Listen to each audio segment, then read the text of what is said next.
We have freedom of speech, but you got to watch what you say. यानी हम सभी के पास बोलने की आजादी है, लेकिन हमें यह देखना चाहिए कि हम बोल क्या रहे हैं। यह कहना था अमेरिका के मशहूर अभिनेता ट्रेसी मॉर्गन का। अब जरा इन्हीं शब्दों को भारत के नजरिए से देखने की कोशिश कीजिए। हमारे देश में भी फ्रीडम ऑफ स्पीच है, लेकिन ज्यादातर मौकों पर बोलने की आजादी का गलत इस्तेमाल किया जाता है। कश्मीर हमारे देश का एक ऐसा हिस्सा है जहां फ्रीडम ऑफ स्पीच तो है, लेकिन वहां मौजूद कुछ मौकापरस्त लोग इसका इस्तेमाल फ्रीडम ऑफ ट्रीजन यानी देशद्रोह की आजादी के लिए करते हैं। कश्मीर के पुलवामा से एक ऐसी ही खबर आज हमारे पास आई है जो एक गंभीर विश्लेषण की मांग करती है। कल आप में से ज्यादातर लोगों ने आईपीएल का फाइनल टेलीविजन पर जरूर देखा होगा। अब कल्पना कीजिए कि अगर आईपीएल के फाइनल मैच में भारत के राष्ट्रगान की जगह पीओके का एंथम गाया जाए और वहां पर स्टेडियम में आतंकवादियों के पोस्टर लगे हों, तो आपको कैसा लगेगा? हो सकता है कि आपके शहर में ऐसा ना हो रहा हो, लेकिन कश्मीर में अब यह सब कुछ शुरू हो चुका है। घटना शनिवार यानी 20 मई की है, जब कश्मीर के पुलवामा में एक क्रिकेट टूर्नामेंट के फाइनल मैच से पहले पाकिस्तान के कब्जे वाले कश्मीर यानी पीओके का एंथम गाया गया। ऐसी भी खबरें हैं कि वहां पर भारत विरोधी नारेबाजी की गई। आपको ये जानकर हैरानी होगी कि मैच से पहले एक सेरेमनी भी रखी गई थी, जिसे बाकायदा फेसबुक पर लाइव स्ट्रीम किया गया। अब आप इस तस्वीर पर गौर कीजिए। ये उसी मैच के दौरान खींची गई है और इनमें पीछे की तरफ दो नकाबपोश लड़के हाथों में AK-47 लिए आतंकवादियों का पोस्टर लेकर खड़े हैं और उसी पोस्टर के सामने विजेताओं को दी जाने वाली ट्रॉफी रखी गई है। तस्वीर की बाईं तरफ आपको एक व्यक्ति का हाथ नजर आएगा। वो व्यक्ति अपने हाथों में सेल्फी स्टिक लेकर खड़ा है और अवार्ड जीतने वाला खिलाड़ी कैमरे के सामने बहुत खुश होकर पोज कर रहा है, फोटो खिंचवा रहा है। आज हम सब के मन में सवाल यह है कि भारत के ही एक हिस्से में ऐसी हरकतें होती रहीं और वहां की राज्य सरकार को इसकी कानो कान खबर तक नहीं थी। हम ये सवाल इसलिए पूछ रहे हैं क्योंकि जिस स्टेडियम में कई घंटों तक आतंकवादियों के ये पोस्टर्स लहराए गए, भारत के हितों की हत्या को लाइव स्ट्रीम किया गया, वो एक सरकारी स्टेडियम है। जी हाँ, ये जो तस्वीर आप देख रहे हैं, ये स्टेडियम एक सरकारी स्टेडियम है और सरकारी स्टेडियम होने के नाते वहां पर होने वाले हर कार्यक्रम की मंजूरी पहले से लेना जरूरी होता है। और अगर स्टेडियम में मैच की मंजूरी ली गई थी तो फिर वहां पर भारत विरोधी हरकतें कैसे होने लगी और किसी ने इन्हें रोका क्यों नहीं? जब यह मामला सामने आया तो पुलिस ने टूर्नामेंट के आयोजकों और अन्य लोगों के खिलाफ आईटी एक्ट के तहत FIR दर्ज कर ली। आपको याद होगा, पिछले महीने कश्मीर घाटी के गांदेरबल में एक ऐसी ही घटना सामने आई थी और उस वक्त भी एक क्रिकेट मैच से पहले पाकिस्तान का राष्ट्रगान गाया गया था। जब जी न्यूज ने वो खबर आप सब तक पहुंचाई, तब जाकर प्रशासन की नींद टूटी। हालांकि उस मामले में भी कार्रवाई के दावे जरूर किए गए थे, लेकिन दोषियों पर अब तक क्या कार्रवाई हुई, ये अभी तक रिसर्च का विषय है। सबसे बड़ा विरोधाभास यह है कि जब देश के दूसरे हिस्सों में ऐसी हरकतें होती हैं तो सख्त कदम उठाए जाते हैं, पुलिस एक्शन में आ जाती है, प्रशासन सख्त कार्रवाई करता है। लेकिन कश्मीर का नाम आते ही हमारे देश के सिस्टम के हाथ पैर फूलने लगते हैं, सरकार के हाथ पैर फूल जाते हैं, पुलिस के हाथ पैर फूल जाते हैं, प्रशासन निष्क्रिय हो जाता है। अगर देश के दूसरे राज्यों में भारत की अस्मिता को ठेस पहुंचाने वालों के खिलाफ सख्त कार्रवाई हो सकती है तो फिर कश्मीर में क्यों नहीं? केंद्र में बीजेपी के नेतृत्व वाली एनडीए की सरकार है, जम्मू कश्मीर में भी बीजेपी और पीडीपी के गठबंधन की सरकार है, लेकिन इसके बावजूद कश्मीर घाटी के गद्दारों पर कार्रवाई नहीं हो रही। अगर हम ऐसे ही कमजोर बने रहे तो फिर वो दिन दूर नहीं जब कश्मीर घाटी में मौजूद देश के गद्दारों को यह भरोसा हो जाएगा कि उनके पास कुछ भी करने का लाइसेंस है और कोई उनका कुछ नहीं बिगाड़ सकता।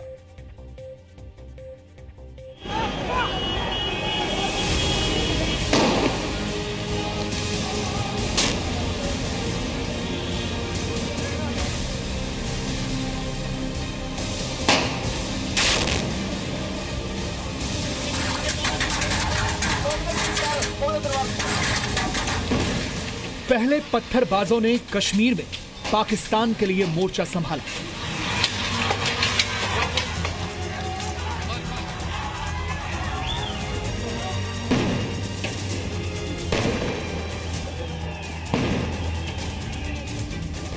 लेकिन अब कश्मीर में आ गया है बैट बॉल गैंग।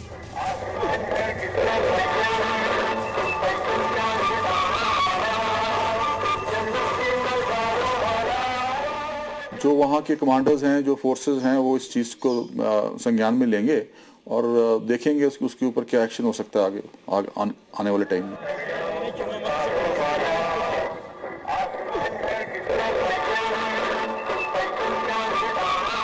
धरती हिंदुस्तान की, लेकिन एंथम पाकिस्तानी कब्जे वाले कश्मीर का।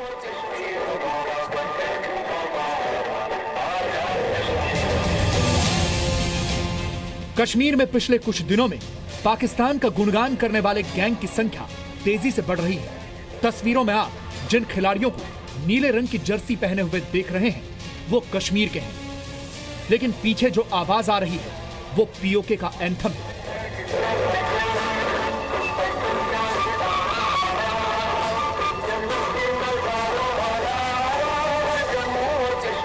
जम्मू कश्मीर के पुलवामा में क्रिकेट टूर्नामेंट के दौरान ये देशद्रोही घटना हुई। टूर्नामेंट के फाइनल मुकाबले के दौरान मैदान पर दोनों टीमें मौजूद थीं। पहले देश विरोधी एंथम बजाया गया। इसके साथ ही मंच पर आतंकवादियों की तस्वीरों वाला पोस्टर लगाया गया था। पोस्टर को जिस लड़के ने पकड़ा हुआ है उसने अपने चेहरे पर एक रुमाल बांध रखा है। जब देखो इनका दिल करता है कभी झंडे लहरा देते हैं, जब दिल करता है इनका जो पाकिस्तान जिंदाबाद के नारे लगा देते हैं, कुछ भी कर देते हैं।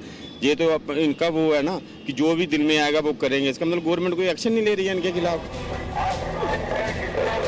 बताया ये भी गया कि एंथम की लाइव स्ट्रीमिंग फेसबुक पर की गई। ये तस्वीर और वीडियो सोशल मीडिया पर वायरल हो गया और अब पूरे देश की जनता गुस्से में है। सख्त से सख्त एक्शन भारत सरकार को लेना चाहिए इसके ऊपर, और जो स्पोर्ट्स काउंसिल है उनको बैन ही करना चाहिए बिल्कुल, जो ऐसी एक्टिविटीज को होने देते हैं और करने देते हैं। एक्शन तो आज तक इस बात पे हुआ है, लोग शोर मचा कर रहते हैं, एक्शन कभी नहीं हुआ, ना होना है। जिम्मेदार इसके लिए सरकारें भी रही है, जो पिछली सरकारें रही है, उन्होंने कुछ एक्शन नहीं लिया, इसलिए उनकी हिम्मत बढ़ती जा रही है। अगर वो एक्शन लेते हैं उन पे कुछ तो ऐसा होता ही ना। दावा है कि यह क्रिकेट मैच शनिवार 20 मई को कश्मीर घाटी के पुलवामा में स्पोर्ट्स स्टेडियम में खेला गया। फाइनल में शाइनिंग स्टार पंपोर और पुलवामा टाइगर्स की टीम आमने सामने थी। खुलेआम ऐसा करने का मतलब क्या है? क्या कश्मीर में कुछ लोगों को भरोसा हो गया है कि वो कोई भी देश विरोधी हरकत करके कार्रवाई से बच सकते हैं? पहले भी ऐसे इंसिडेंट हो चुके हैं, जबकि एक क्रिकेट मैच के दौरान श्रीनगर के पास एक क्रिकेट मैच में वहां पर पीओके पाकिस्तान की जर्सी डाली थी प्लेयर्स ने और पाकिस्तान का नेशनल एंथम गाया था। तो बार बार अगर ऐसी घटना हो रही है, इसका मतलब है कि उनको पुलिस का डर नहीं है, क्योंकि उनके खिलाफ सख्त कार्रवाई नहीं होती है। फिलहाल वीडियो सामने आने के बाद आयोजकों के खिलाफ केस दर्ज कर लिया गया है। वीडियो का ऐसे वायरल होना ये गलत कई दफा इंफॉर्मेशन और माहौल को खराब करते हैं, और ये ऐसी चीजें लॉ एंड ऑर्डर सिचुएशन के लिए ठीक नहीं है, और अगर कोई ऐसी चीज आती है सामने तो ये माहौल उससे खराब होता है। पुलवामा स्टेडियम के पास ही पुलवामा डिग्री कॉलेज है, जहां कुछ दिनों पहले आतंकी संगठन हिजबुल के कमांडर बुरहान वानी का पोस्टर लहराया गया था। घाटी में ऐसी देशद्रोही हरकतें पहली बार नहीं हुई हैं। घाटी का इतिहास रहा है कि वहां पर पाकिस्तान का एजेंडा चलाया जाता है और सरकार और सिस्टम तमाशा देखते रहते हैं।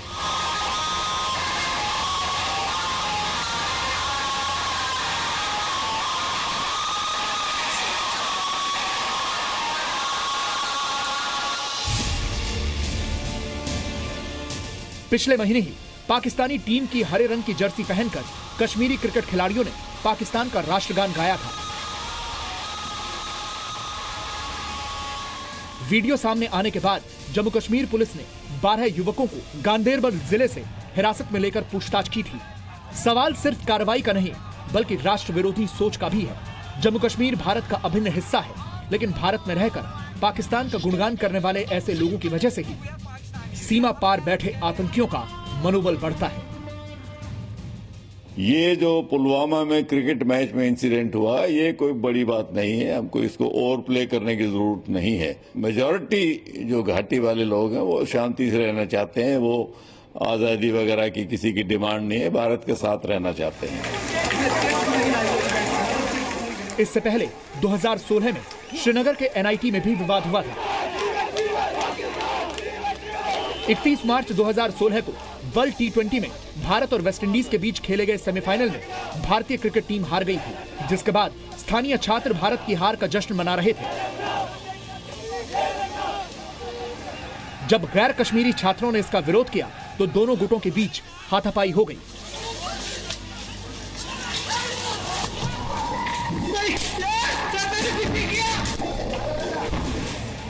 एनआईटी कैंपस में स्थानीय कश्मीरी छात्र हाथ में हरा झंडा लेकर भारत विरोधी नारेबाजी कर रहे थे।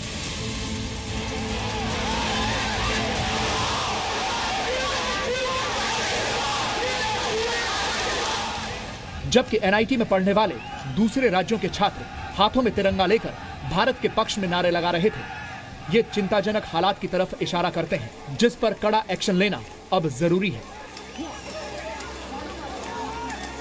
राष्ट्रवाद को एक तरह से मटियामेट कर दिया और कश्मीर के हालात इतने बदतर कर दिए कि आज वहाँ पर खुले आम पीओके का राष्ट्रगान गाया जा रहा हो। ऐसी हालात में सरकार को सोचना चाहिए। अंतर्दृष्टि से, अंतर्ज्ञान से हम लोग कह रहे हैं, उस बात से सारी जनता जो कह रही है उसकी बात से सोचते हुए कि कश्मीर को सुधारने की ज़रूरत है, कश्मीर को ठीक करें। कश्मीर बहुत ही गंभीर स्थिति में है।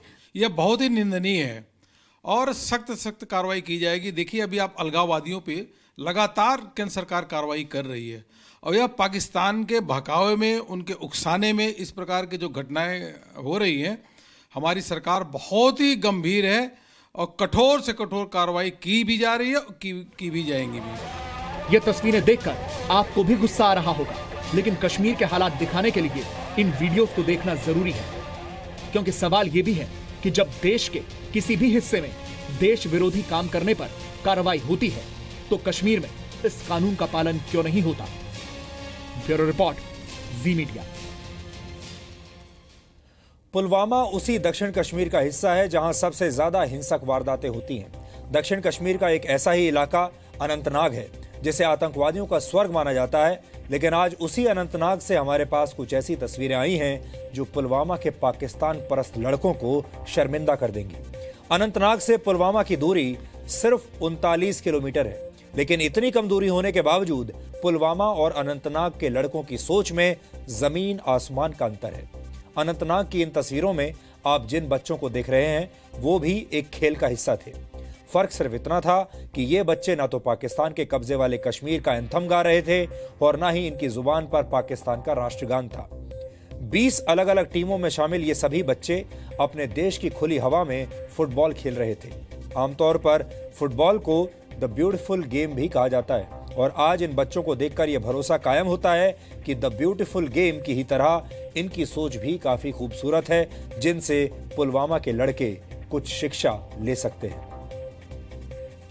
कश्मीर में जो कुछ भी हो रहा है वो एक प्रकार का वैचारिक आतंकवाद है जिसे पाकिस्तान ने पाल पोसकर बड़ा किया है, लेकिन जो लोग अब भी पाकिस्तान के रक्त चरित्र को नहीं पहचान पाए हैं उन्हें आज एक पाकिस्तानी विद्वान द्वारा कही गई बातों के बारे में बताना बहुत जरूरी है। इस व्यक्ति का नाम है परवेज हुडभॉय, जिन्होंने पाकिस्तान के डॉन अखबार में एक लेख लिखा है जिसका शीर्षक है कश्मीर हार्ड चॉइसेस ओनली। आज इस लेख का जिक्र करना इसलिए जरूरी है ताकि भारत में मौजूद पाकिस्तान के भक्तों और अलगाववादियों को कुछ सद्बुद्धि मिल सके। लाहौर और इस्लामाबाद में मैथमेटिक्स और फिजिक्स पढ़ाने वाले परवेज ने अपने लेख में जिन शब्दों का इस्तेमाल किया है, पहले आपको उन पर आज गौर करना चाहिए।